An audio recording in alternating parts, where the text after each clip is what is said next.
السلام عليكم، أهلا وسهلا بكم بفيديو جديد. اليوم إن شاء الله وصفتنا هي الحلاوة الشوكولاتية بمقادير كلش مضبوطة وبطريقة تخليها تطلع هيجي مثل ما تشوفوها علاتية وبدون ما تتفتت أو تفصص عندكم.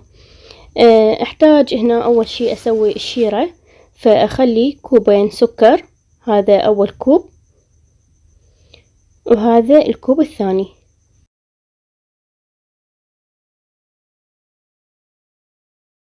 هاي هنا صار عندي كوبين سكر، أضيف لهم كوب ونص مي، هذا كوب وهذا النص كوب.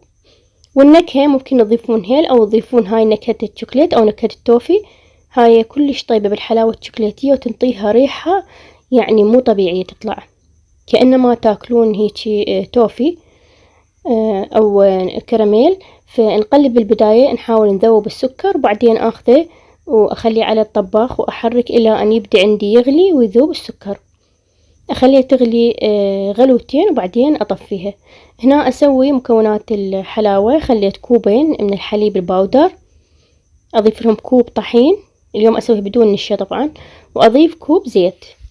أقلب هاي المكونات إلى أن تختلط زين وبعدين أخذها وأخليها على الطباخ وأستمر بالتحريك إلى أن يتغير لون الطحين شوية شوية، أريد يصير لونه جوزي، وأبدا ما أتركها أبد يعني ما تنترك الحلاوة، لأن بس تتركوها رأسا تحترق عندكم.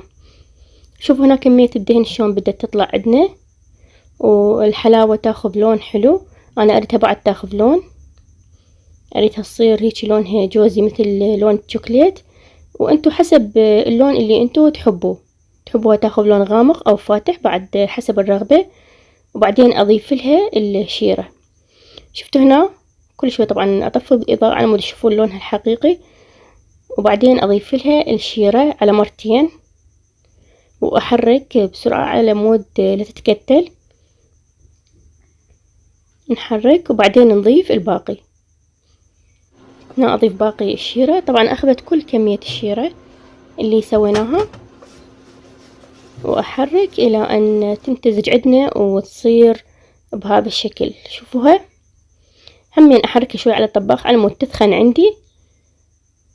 شوفوا شلون صار. طبعا هنا قوامها أكيد هي هنا حارة تغلي، كل ما تبرد عندكم كل ما تتماسك وتثخن أكثر، بس لازم يعني ورا ما تكمل تقدموها مباشرة، يعني تصبوها بالأطباق، لأن إذا عفتوها ممكن تجمد ويصير صعب صبها أو توزيعها بالأطباق.